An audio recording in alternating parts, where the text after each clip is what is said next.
how can voter ID laws create obstacles for transgender people? The states with the highest crime levels are states run by Republicans. White Republican suburban women are now going to vote Republican. So it turns out we got under a certain little billionaire skin.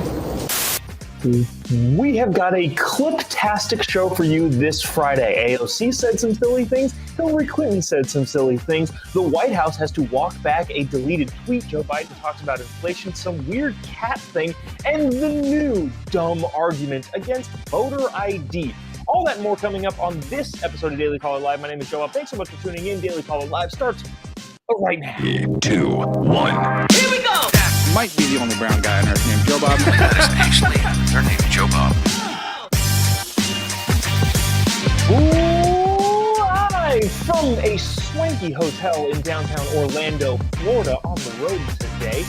Thanks so much for tuning in. This is Daily Caller Live. My name is Jobob.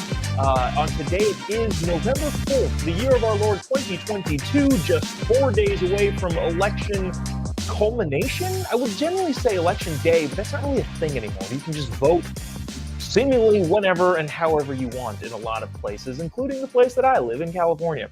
But we're in Florida today, so we're talking about election day, even though they also have early voting. But speaking of early voting and just voting in general, especially as we come up to the election day, I think it's interesting to point out the brand new bad argument against voter ID laws. Now remember, voter ID laws are thoroughly reasonable. And there is now a new argument to argue against having people show their IDs. Now, this actually is kind of an interesting point in today's society and culture. I don't want to say I have sympathy for the argument, but I get it. I understand this argument. But let's not forget what this argument is doing specifically. The entire idea is to not have people show IDs to vote. I don't know why. It's disingenuous, but that's the argument being made. Check out this clip before we discuss on the other side. Let us know in the comment section what you think about this particular new angle to argue, again, against voter ID, which everyone is in favor of, by the way. Like, if you look at polling, pretty much everybody's in favor. Well, not everybody, but like a majority of Americans are like, yeah, you should probably prove that you're eligible to vote before, I don't know, you vote. But check out this video. Would appreciate you giving us a little comment. Let us know what you think. Also, if you haven't, would really appreciate you clicking the little like button and the little share button that's down in this corner, especially if you're watching on Facebook. We really, really appreciate it. There's some of you that share every single day. Really, really appreciate it, especially when we're out here on the road, kind of doing it guerrilla style in the hotel room. Anyways, watch this and we will discuss on the other side. Check it out. Community. NBC Out reporter Joe Yerkeba joins us now with more on this. Joe, good morning to you. So first of all, how can voter ID laws create obstacles for transgender people? And where do we see some of the strictest voter ID laws? Sure, yeah. So voter ID laws disproportionately impact trans people because trans people are more likely to have IDs without the name that they go by and the gender marker that reflects how they present. And recent research shows that just over 200,000 eligible trans voters in 31 states that both conduct their elections mostly in person and require or request ID at the polls don't have IDs that reflect their gender identities and the names they go by. And, you know, the states that have the strictest voter ID laws are mostly concentrated in the South and Midwest. So Tennessee, Wisconsin, Kansas. So voters there are going to be. Okay, so that's enough of that. Look, there is an issue here. If a state requires a voter ID laws, which I'm for, and most people are for, if you're required to show an ID to prove that you are who you are and you're eligible to vote, it would be kind of difficult if you look nothing like what you look like in your ID. Having said that, we should recognize what this actually is. What this is another bad attempt to try and get rid of people having to show their ID to vote. I don't know why that might be the goal. Maybe because if people don't have to show IDs, maybe people can vote multiple times and as different people. I don't know. Not saying. But here's a problem with a lot of that. I can't believe I'm going to give the DMV any credit here, but I went to the DMV the other day, and my ID came really quick. Look, I will say, if you don't look anything like your driver's license photo or your ID photo, that could be a problem. Having said that, I went and got my real ID because apparently you need a real ID to fly. And even though I'm not a huge fan of the federal government getting involved in state-issued IDs, I got to fly a lot. That's just the reality of the situation. So I got my real ID. It took about a week and a half to get there. So in other words, if for some reason you waited till the last possible second to update your ID to look like who you look like now, or change your name to whatever your name it is that you are, whatever, kind of doesn't really sound like a great argument, especially, again, I can't believe I'm giving credit to the DMV here, especially when in IDs, not super difficult to change, or at least in my experience, it wasn't. So all this is a bad way to try and continue to make the argument to eliminate voter ID. Doesn't make sense to me. Maybe it makes sense to you. I would love to hear your thoughts in the comment section. But because we have, like 10 clips to get to, I want to quickly move on to this. Hills back in the news. And she is spouting what I think might be one of the boldest moves in lefty politics, especially in the campaign season right now. What she is saying is something that has been echoed by Hochul in New York, Gavin Newsom in California, and now Hillary Clinton, among many, many other of the lefty-leaning politicians, just flat out saying something that isn't true. Now, there's spin, there is just, I don't know, misrepresentation. There are also some things that are just flat out lies. And this is, again, from a politics standpoint, if the voter isn't going to fact check the politician on their own, the politician can just get away with whatever they want to say. Check this out. I think this is just flat out a bold move. I hope it doesn't work, by the way. What they're saying is just utterly wrong. And like the opposite of true. That's like me saying, well, this is a white hat. And if you don't agree that this is a white hat, you are ill-informed. Misinformed and ill-informed. This is a white hat. That's what this is. Check this video out from Hillary Clinton, again, with the same sentiment being repeated by Gavin Newsom. I believe Gretchen Whitmer was talking about this, Kathy Hochul in New York. Just flat out wrong. Watch this. I want people to be safe. That's not the Republicans' argument, because, of course, if you look at real crime statistics, which they're not interested in examining, the states with the highest crime levels are states run by Republicans. That's just a fact. We saw that, very clearly in the recent debate in Oklahoma for the governorship, when the Democratic candidate said, wait a minute, the crime rate in Oklahoma is higher than it is in New York, and nobody wanted to believe that. They don't want to solve a problem, whether it's crime, inflation, or anything else. Okay, that's enough of that. It goes on for a little bit longer, but she doesn't really say anything groundbreaking there. In a way, I'll tell you, I respect the hustle.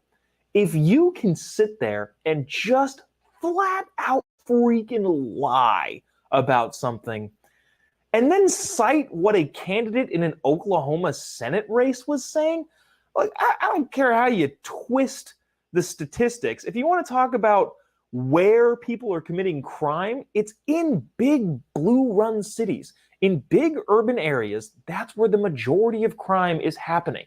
Now, those are localized all over the country, but for the majority of it, they're in California and New York. Some of the biggest crime areas that just explode the crime rate are New York City, Los Angeles, California, San Francisco, all in blue states. Now, I guess in theory, if you want to say, okay, well, Tulsa has a lot of crime, but Oklahoma is a red state. Therefore, the governor is at fault. The Republican governor is at fault. I don't know. I hope people don't believe you. There's also a part of me that doesn't really want to respond to this type of stuff because I feel like that's part of the ploy. Part of the ploy of Gavin Newsom, Kathy Hochul, whoever this Oklahoma Senate person is, Hillary Clinton, is to try and get you to argue with something that they know is wrong, you know is wrong, but now you're wasting your time and wasting your breath arguing against it because they don't want you talking about other stuff. I don't know, maybe that's the case. Again, moving on quickly and rapidly, I want to get to this because I think this is rather interesting. I did not bring up the screenshot of this, but in case you missed this, this happened 2 days ago. We didn't have a show yesterday, by the way. I thought we were going to. I thought I was going to have time, but the call time for the shoot that I was at was like 7 a.m. East Coast time, lasted until like 2 p.m., 3 p.m. East Coast time, so it was just not possible to do.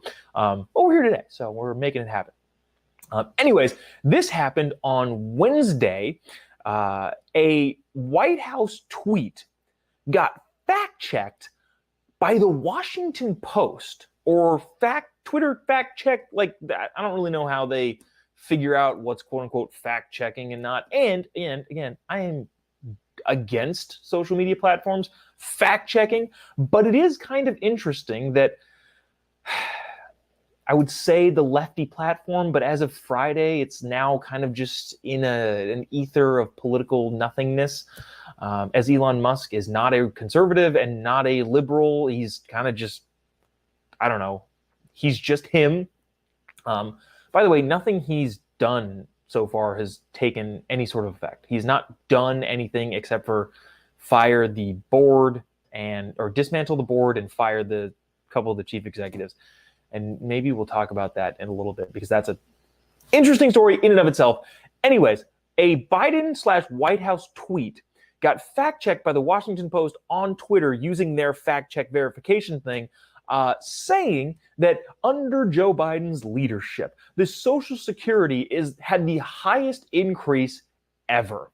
I want to let you watch how KJP talks about this fact check because it got fact checked, calling misleading, and I'll tell you why it's misleading after this. Maybe she'll get to it. But they ended up deleting the tweet. That's the context in which this question was asked. Watch the White House press secretary try and spin her way out of this. Word salad to the extreme. Oh, before, if you haven't already, I would appreciate it if you click the little like button and click the little share button. Really, really does help us out. I know there's some of you that share every single day, and I really, really, really, really appreciate it. If I could see you in person, I probably wouldn't give you a hug. I'm not a hugger. If you do see me in person, I love fist bumps. I'm not a big not a big hugger, but I will give you a imaginary friendship hug if you're one of those people who interacts and shares it every single day. Appreciate you do so. Anyways, watch this. So it was, look, the tweet was not complete. Usually when we put out a tweet, we posted with context, and it did not have that context.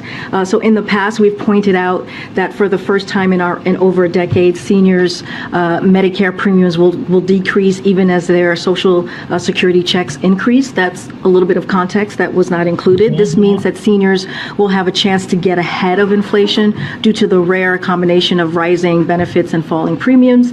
And let's not forget, as you've been hearing me say for the past few minutes about MAGA Republicans in Congress and their continued threat to threaten Social Security and Medicare, proposing to them on the proposing to put them on the chopping blocks every 5 years, threatening benefits. And okay, she's fumbling through it as she generally does. But I want to read the tweet specifically here. The Biden White House said seniors are getting the biggest increase in their Social Security checks in 10 years through President Biden's leadership. Not so fast. Says, maybe this wasn't the Washington Post that fact-checked this. Anyways, it says this, context is needed. Seniors will receive the largest Social Security benefit increase, but it's due to the annual cost of living adjustment, which is based on the inflation price. President Nixon in 1972 signed into law automatic benefit adjustments tied to the consumer price index. Basically, Social Security adjusts if there is big inflation or big costs of living jumps. So basically, the White House was highlighting that under Joe Biden's leadership, inflation is so bad because they continue to spend money that we don't have on things we don't need, that triggered an automatic increase in Social Security. they took down the tweet, which makes sense because one, it's just misleading. And two, if you really want to look into it, especially given the context that was provided by the fact checkers, which again, I can't believe I'm praising fact checkers. Geez, what an interesting day. Started off by praising the DMV, and now I'm talking about good on you, fact checkers. Now, this is just so obvious that not only are they wrong or misleading there, it actually makes it worse when you dig into it, which is, I don't know, just a marketing snafu, again, from the president of the United States. I want to get to, all right, we're rolling the train. We're going fast because we got a lot of stuff. Speaking of inflation, which, just for the record, too, I know I said this a couple times on the show a couple days ago, and maybe even Wednesday. This whole idea of what will Republicans do to lower inflation? The correct answer actually is nothing. They would do nothing, and they should do nothing. Congress and the president don't really have anything to do with inflation, other than the president being able to appoint the chair of the Federal Reserve, which is not really all that impactful. But the National Bank, the Federal Reserve, is really the only thing that can control inflation, and the only way they have to do so is adjusting interest rates, i.e., raising interest rates. With that being said, you can, however, make it worse. The Biden administration has proven to be able to do that by passing massive infrastructure bills, or I think they did a COVID relief thing at the very beginning, and are still trying to spend that money. The Inflation Reduction Act, which is really just like Green New Deal crap. So there's no way to really necessarily, from a congressional/president standpoint, lower inflation, but you can make it a whole lot worse. And the Biden administration has been doing a great job at that.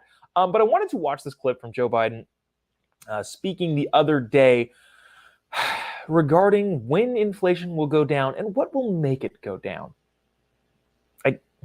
Just watch this. We're making some real progress. And by the way, a lot of it's just going to kick in beginning January, because we passed this profound legislation on whether it's dealing with the environment or for example, it's estimated that what we did on the environment, we passed legislation providing $368 billion in help to deal with global warming. Well, guess what? It's estimated that that's going to save, just in what's available to people for their homes, to deal with weatherizing their homes, solar panel, whole range of things. Have you ever seen that clip of The Office where it's Michael Scott just kind of talking, and then he kind of keeps rambling, and he kind of goes off in a different direction, and he just keeps talking, and it cuts to an interview section of him, but he's like, sometimes I just start a sentence. I don't even know where it goes. Seems to be the case with the president more often than I want to see it. Again, I don't like making fun of the president's inability to streamline a conversation, because I don't like how it makes us look on the world stage. And regardless of how you think of domestic politics, I want the United States to project strength at all times. That's just how I feel. But what does he say there? He's talking about, we passed the Inflation Reduction Act, which is spending a bajillion dollars on green energy, and therefore people getting solar panels next year will help bring inflation down. I think that's the point he's trying to make. But dang, that seems like a stretch, Mr. President. Good luck with your whatever that is. I want to get to this. This is we're just rolling. We're trucking along. Appreciate you sticking around too, and I appreciate you leaving comments here on your thoughts and opinions. The View. I don't know who watches The View aside from people looking at their phones in the waiting room of a dentist office, and The View's kind of just on in the background. I also looked as we were talking about Halloween costumes, and The View had some pretty weird Halloween-ness on Monday. And so I was on Newsmax Monday, And right before that segment, I had looked up what the people on The View get paid. Because I'm like, what do these people make?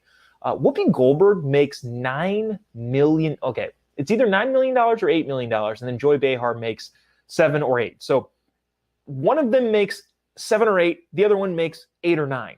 Whoopi Goldberg makes $1 million more than Joy Behar every single year. Holy cow. Where's that money coming from? Where's that even?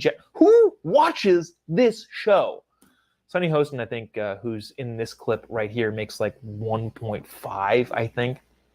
But watch this. I think this is a good indication of, this type of mentality can explain a lot. I think in a lot of ways, this sort of perception of Republican voters, conservative voters, by your lefty elitists is 90% of why Donald Trump rose to prominence all those years ago. With this kind of mentality of just these stupid people from your liberal elites. And, some people on The View also come to their defense. I forget the other girl's name that talks at the end of this clip. But I don't know. This is just fascinating. It's fascinating, again, to watch from a political standpoint. Watch this. Oh, if you haven't already, click the little like button and the little share button. Really appreciate it. Thanks. Won't go on about it. I read a poll just yesterday that white Republican suburban women are now going to vote Republican. Why? It's almost like roaches voting for Raid. I think they're voting. It's insulting to the voter. They're voting against their own self-interest. Do they want to live in Gilead? Okay, so do we love in the hands? Do we love democracy or not? Because just saying that it's insulting to the voter. People make up decisions on what's right for their family, and the idea that you should have a say for everyone else's vote. The fact that women are voting against you had a different view on abortion not that long ago, and you I have that view. But that issue is right. But then why is another woman not I am very able to have a different view? That white Republican suburban women But why have you so recently evolved on the issue?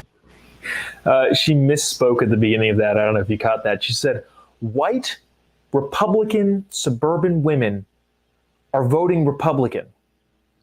Okay, you said Republican at the beginning, so I already assumed that was going to happen. If you said something else, that might have been newsworthy. White Republican women are voting Democrat. Oh, okay. Stop the presses. That's interesting. But you repeat herself anyway.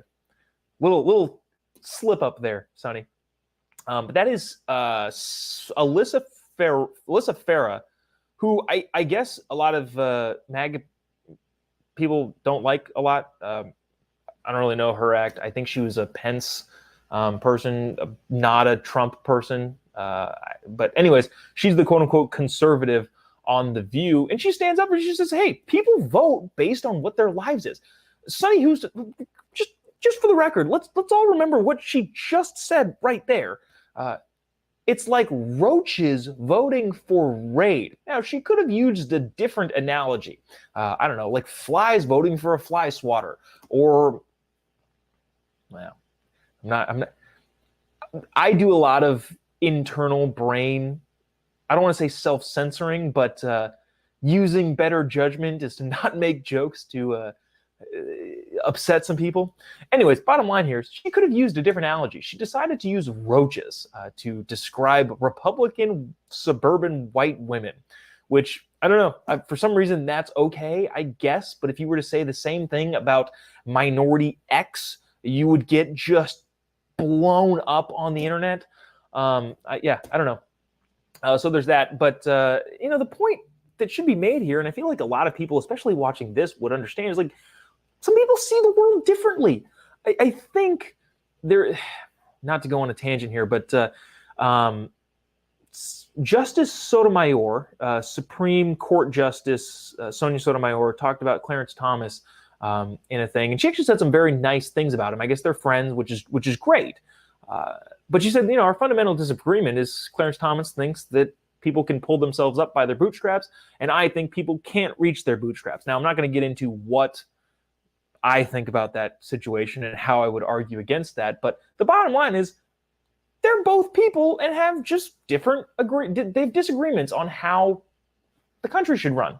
But But to call people roaches voting against their own best interest seems problematic. And seems like you can only do it from one side of the aisle. So, I don't know. Like I said, though, who watches this show? I don't know. I don't watch The View. I know a lot of you don't watch The View. I don't know. Let's get into some silliness. We got two more. We got two more clips. We're still pumping through a Friday. I wanted to get to this. This is the exchange between AOC and Elon Musk is. I don't know what the word. I don't want to use an overly positive word, but at the same time, I don't want to use. It's hilarious. The bottom line here. Watch this clip. AOC. Oh, she'll explain it. Just watch this. I was at a community event in the Bronx in Co-op City. And when I get home, I see a text from my team saying, hey, let me know if you need any help with this Elon stuff. And I was like, what? So I pull up my Twitter app and it's like gone. Like when you pull up your mentions and stuff like that, it's just like literally like a blank screen, totally gone. And I was like, that's weird. So it turns out we got under a certain little billionaire skin. I don't think you did, Sandy.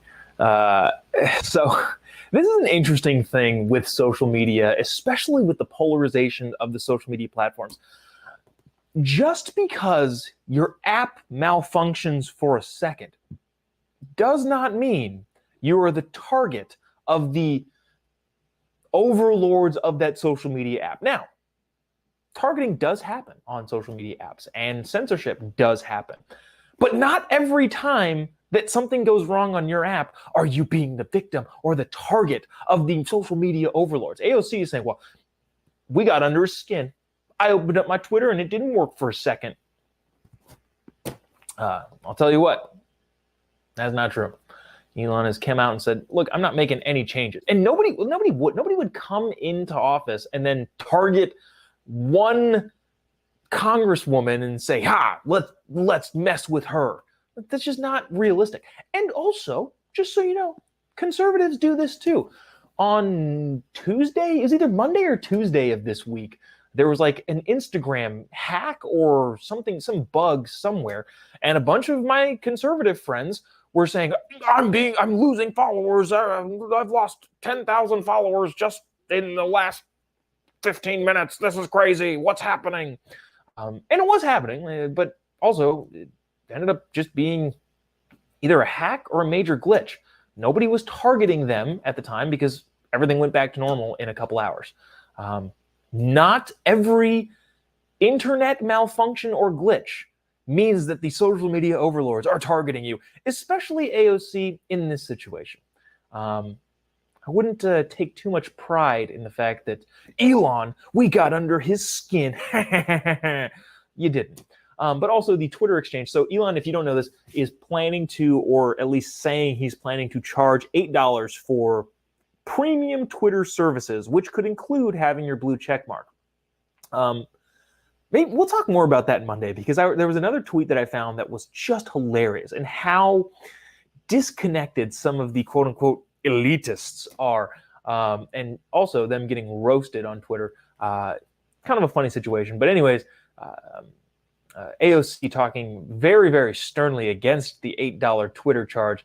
And Elon said, effectively, he didn't say this, but he knows they're not going to leave. They have too big of a following on his platform for them to leave. So he's just going to charge them $8, and guess what? They're going to pay it. So there's that. I want to wrap up the Friday and send you off into the weekend with this.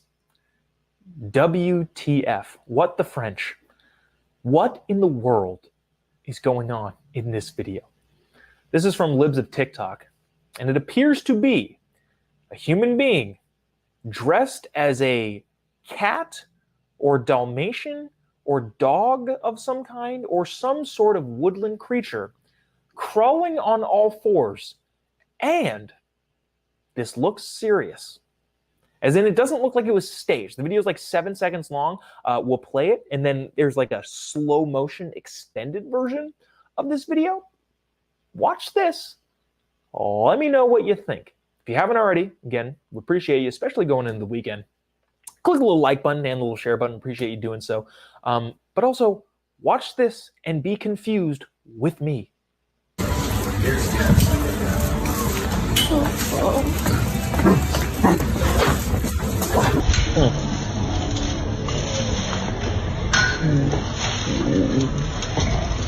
It seems to be prancing. Wow.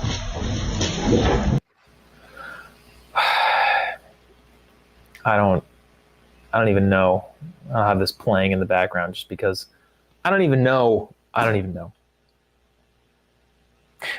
guess this is the result of telling people they're allowed to do anything and everything, and it'll be socially acceptable. Now, that doesn't mean that I'm a proponent of the government saying you can't do that. But society as a whole has to come to a conclusion of like, hey, that's not okay that you think that this is fine. I don't know. Societally, we're in an interesting place. I don't entirely know how we come out of it, but there's that. So that'll do it for us today. I appreciate you sticking around, tuning in, and watching on this Friday. Thanks for spending your Friday with us, and potentially you're watching this over the weekend. If you haven't already, would appreciate you clicking the little, give me a follow on any of your social media platforms. The stand-up bits that I've been posting have been going nuts, which I appreciate. Appreciate all of you watching it. But like, one of them is up to like close to 10 million views, which blows my mind. It blows my mind that 10 million people saw some joke I made. I don't know. That's crazy to me. I appreciate you so much if you're watching this and you are one of those millions of people. I don't know. It's nuts to me, and I couldn't appreciate it more. Thank you for doing that. If you haven't already, give me a follow on any of your social media platforms. Just type in Jobob. You'll be able to find me. The Facebook Chiron is wrong, as is the running joke here on this show. One of these days, I will change it, and I won't say anything. And I'd love to see in the comment section if you notice that I've changed the Facebook to it's just the Jobob. There's no show at the end of the Facebook Chiron. But you can find me, just type in Jobob, you'll be able to find me on anywhere, Truth, Social, Ibble, Facebook, YouTube, Twitter, Getter, all of those. You'll be able to find me there, reconnect. There's some stuff that I want to talk about on Monday. Well, Monday is going to be the silliest weekend. In the home stretch to the midterms, it's going to be the silliest of the silly season this weekend. So we'll probably have some great clips from probably the president, probably some Senate candidates, and then next week it's the big show. It's the Super Bowl of politics on Tuesday, the culmination of elections. I hope there is no quarreling over whether or not the elections are valid. Regardless of who wins, if we lose faith in the election system, we have effectively lost the country. So that is my only hope. Obviously, I hope freedom-oriented politicians succeed, but at the same time, my biggest concern here is tightening up elections to where everybody believes them, whether they get the outcome they want or not. That's all I'll say for now. See you on Monday. Have a great weekend. Have some fun. Turn off the TV for a little bit. Politics-wise, at least. See you Monday. God bless America.